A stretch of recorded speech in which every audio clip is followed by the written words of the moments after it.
You know that person who treats their birthday like it is just another Tuesday. No party, no celebration. They don't even tell anyone, while everyone else is planning Instagram-worthy moments weeks in advance. They're genuinely confused by the fuss. Most people think they're damaged, depressed, running from something. But psychologically, there is something far more interesting happening in their brain, something that separates them from the crowd in a way that makes people uncomfortable. I'm going to break it down in the next 3 minutes. If you're into psychology that explains the weird things people do, hit subscribe. Drop a comment telling me where you're watching from. Let's expose what is really going on. The birthday divide. Here is what most people don't realize. The way someone treats their birthday isn't just a preference. It is not a quirk. It actually reveals something deeper about how they process identity, social expectations, and their relationship with time itself.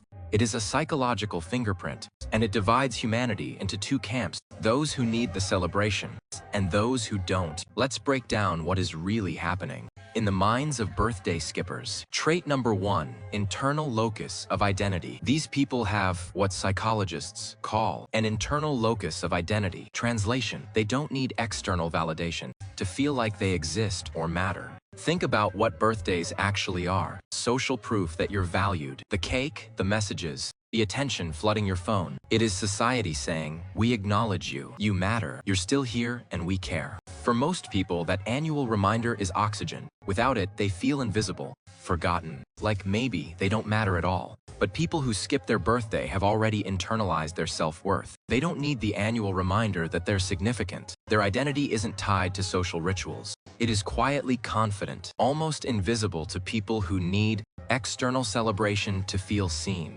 And here is the kicker that makes people defensive. Research shows these individuals often score higher in authenticity metrics. They're not performing for others. They're not wearing a mask. They're just existing on their own terms. No scripts, no audience, just them.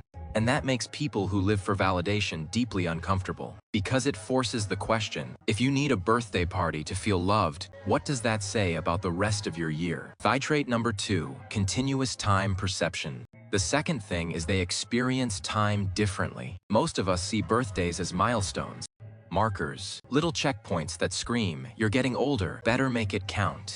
There is panic in that urgency, the fear that time is slipping through your fingers. But birthday skippers see time as continuous. There is no arbitrary importance to the day they were born versus any other day. Every day is equally valuable or equally meaningless, depending on how you look at it. It is almost Buddhist in a way. Be present, not ceremonial. Psychology calls this low temporal landmark salience. They're not avoiding their birthday out of sadness or denial. They genuinely don't register it as special. To them, personal growth happens gradually, not in 365-day chunks. They're not measuring their life in years. They're measuring it in moments, choices, growth that happens on a random Wednesday at 2 p.m., not on the day their mom went into labor. And that mindset terrifies people who need milestones to justify their existence. Because without those markers, you have to face the reality that every day matters, or none of them do.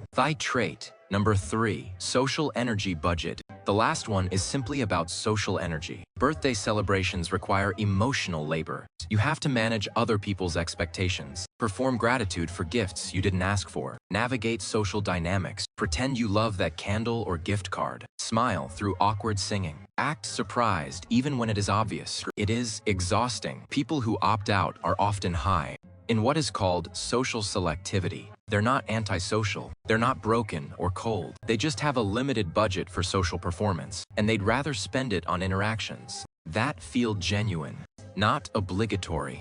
It is actually a form of boundary setting. They're saying, I appreciate you, but I'm not participating in rituals that drain me. And honestly, that is psychologically healthy. Most people spend their entire lives performing for others. Birthday skippers have realized they don't owe anyone a performance, not even on their special day. That refusal to perform makes people angry, because when someone opts out of the social contract, it exposes how much of our lives are performance, how much energy we waste pretending. And that mirror is uncomfortable. The uncomfortable truth. So if you're someone who treats your birthday like a normal day, you're not broken. You're not missing out. You're not damaged or depressed. You're just wired for internal validation, continuous time perception, and selective social investment. And that is perfectly valid.